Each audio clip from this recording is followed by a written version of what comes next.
Quand on parle d'intelligence, on pense souvent au niveau scolaire. Sauf qu'il y a plusieurs types d'intelligence. Il y a par exemple l'intelligence émotionnelle, l'intelligence sociale, relationnelle, et tous ont leur importance. Avec cette génération accro brain rot, c'est devenu vraiment n'importe quoi. Même si des fois c'est drôle de se taper des barres sur ce genre de vidéos, le truc c'est que ça a flingué notre attention et on n'arrive plus à penser par nous-mêmes. On est devenu des vrais zombies. Ça fait qu'aujourd'hui, il est plus facile de se démarquer, surtout au niveau de l'intelligence, mais sans pour autant devenir orgueilleux et devenir un gros antagoniste manipulateur. Bien sûr, il faut être intelligent au niveau intellect et logique, mais aussi aborder une évolution au niveau de la perception de la vie et de la sagesse. Et il faudrait déjà commencer par lire. Bon, ok, avant de quitter la vidéo, écoute au moins ce que j'ai à dire. Les livres que tu vas lire seront du contenu de valeur, parce que ce sera des gens qui ont vécu des trucs, des théories, qui ont exposé leurs hypothèses, leurs réflexions, et tout ça sera retranscrit dans un bouquin. Et ça peut t'aider également à répondre à des questions que tu avais tendance à te poser souvent. Comme je le dis tout le temps, lire, ça va améliorer tes connaissances, ta logique et ton vocabulaire. Ça va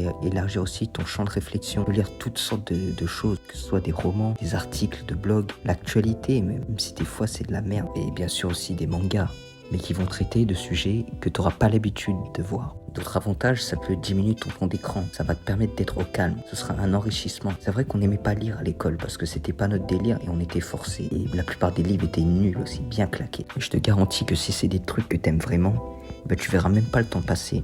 Je me suis même surpris à kiffer à lire Les Fleurs du Mal. Donc il y a sûrement aussi des titres, des livres, des genres que tu peux aimer. Ça va aussi travailler ton imagination car là il n'y aura pas d'image et ça va encore plus stimuler ton cerveau. Avec ça bien sûr, il faut que tu aies un bon rythme de sommeil car plus tu dors bien et plus ton cerveau arrive à enregistrer les informations que tu as assimilées dans la journée. Ça va contribuer à la construction de tes tissus nerveux, de tes connexions neuronales et ça va te permettre de mieux traiter les informations. Comme par exemple tes cours, des choses importantes que tu as à faire ou des mécaniques que tu as appris dans un jeu vidéo. Donc essaye d'installer un bon rythme, essaye de fixer une horaire la même à chaque fois pour toute la semaine, au moins du lundi au vendredi. Évite au maximum les écrans avant de dormir et bien sûr pas de prône. Je vous vois les coquins. En gros, mange bien, dors bien et apprends bien. On dirait trop les pubs. Manger, bouger. Ah, je suis mort.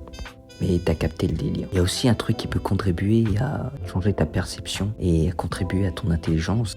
Ça va être sortir de ta zone de confort. Ouais, je sais frère, on en a marre de cette expression, on l'entend à toutes les sauces. Mais attends, en fait, ça va être plus dans un sens où t'exploreras de nouvelles choses et t'élargiras ton mode de pensée qui va te faire voir la réalité d'une autre manière. Plus tes conceptions vont changer et s'améliorer et plus ton raisonnement va évoluer aussi vis-à-vis de ce monde qui t'entoure. Tu pourras résoudre des nouveaux problèmes plus complexes facilement. Par exemple, si tu as l'habitude de faire des sports solo, alors fais des sports en équipe. Ça va te permettre de développer ton esprit d'équipe, ta coordination et en bonus, rencontrer des nouvelles personnes qui seront dans le même délire que toi et tu pourras te créer des liens plus facilement. Si tu as l'habitude de regarder des animés shonen, de baston où ça se tape tout le temps, mets-toi plutôt à mater des animés qui vont traiter de bons sujets, qui vont dans un sens plus philosophique ou spirituel, qui creusent de sujets un peu plus profonds. C'est comme si tu regardais dans un kaléidoscope où tu as plusieurs formes.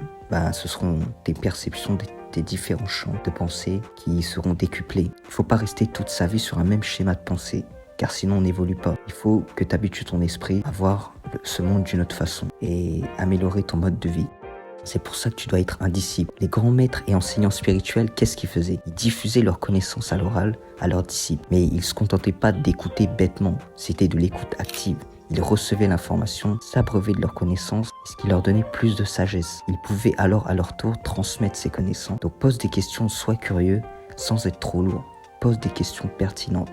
Car dans la vie, on est maître et élève constamment. Tu peux soit faire apprendre des choses, ou à l'inverse, quelqu'un peut t'apprendre de nouvelles choses. Parce qu'on a tendance à croire qu'on sait tout. Mais la réalité, c'est que plus on apprend, plus on est ignorant. On peut prendre par exemple le cas de l'héliocentrisme. Ça a remis en cause tout un système de croyances, qui est le géocentrisme. Et l'Église, l'État, tout le monde était impliqué dedans pour maintenir cette propagande et endormir les gens. Mais elle a vite été supprimée par des preuves concrètes que ce n'était pas le cas. Comme bien sûr un célèbre philosophe disait, tout ce que je sais, c'est que je ne sais rien. Car tu serais surpris par toutes les choses que tu peux apprendre. Et une seule vie, c'est impossible pour tout acquérir. C'est pour ça que chaque personne est spécialisée dans un domaine bien précis. Et je trouve ça cool parce qu'on peut en apprendre de tout le monde. Et maintenant, la remise en question, ce sera un des stades les plus importants pour développer ton intelligence. Car savoir se remettre en question va te faire prendre en maturité. Et c'est important, comme je l'ai dit, pour reconstruire ton schéma de pensée. Tu dois donc trouver un équilibre entre l'intelligence et la sagesse afin de pouvoir te remettre en question pour pouvoir évoluer dans ton mode de pensée. Bon allez, moi je vous laisse, je vais découper du holo. Jana.